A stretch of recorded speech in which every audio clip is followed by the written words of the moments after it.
বেশ কিছুদিন বলতে ১০-১২ দিন আগের কথা, আমার খুব পোলাও আর রোস্ট খেতে ইচ্ছে করছিল।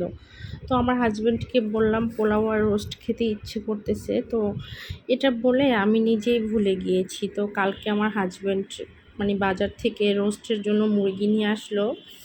তো এনে বলতেছে, তোমার না রোস্ট খেতে ইচ্ছে করছে, তো আজকে বাসায় রোস্ট আর পোলাও রান্না করবা।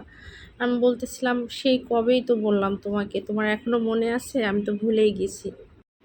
কারণ এটা বলেছিলাম 10 থেকে 15 দিন আগে মেবি। আর সবচেয়ে বড় কথা হলো, আমি পোলাওটা একদমই পছন্দ করি না। তো ওই দিন আমার হঠাৎ করে কেন যেন পোলাও আর রোস্ট খেতে ইচ্ছে করছে। আমি যখন বিয়ে বাড়িতে যাই তখনও আমি মানে ঠেকায় পড়ে একটুখানি খাই পোলাও। আর বাসায় তো আমি পোলাও রান্না করি ঠিকই, কিন্তু আমি সাদা ভাত খাই। আমার জন্য আমি সাদা ভাত রান্না করি, ওদের জন্য পোলাও রান্না করি।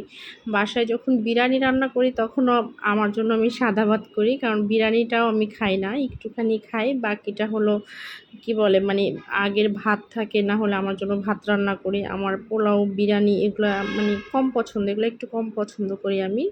তবে যে একবারে খাই না বিরিয়ানিটা, এটা বললে ভুল হবে। বিরিয়ানিটা একটু খাই, তবে পোলাওটা আমি একদমই পছন্দ করি না। তো ওদিন আমার হঠাৎ করে কেন যেন খেতে ইচ্ছে করলো খুব।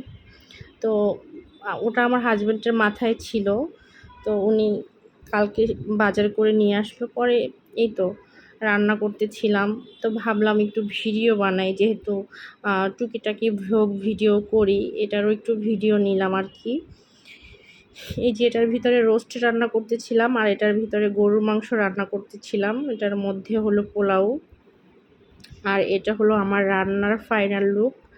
রান্নাটা অবশ্য অনেক মজা হয়েছিল।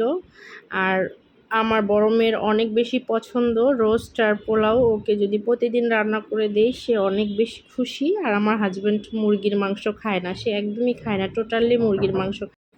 সে কোনো মুরগির মাংসই খায় না, গরুর মাংসটা একটু খায়, অল্প, তাও খুব বেশি একটা না। তার খাওয়া দাওয়ার পরিমাণ খুবই কম, একদমই কম। যাই হোক, সবাই ভালো থাকবেন।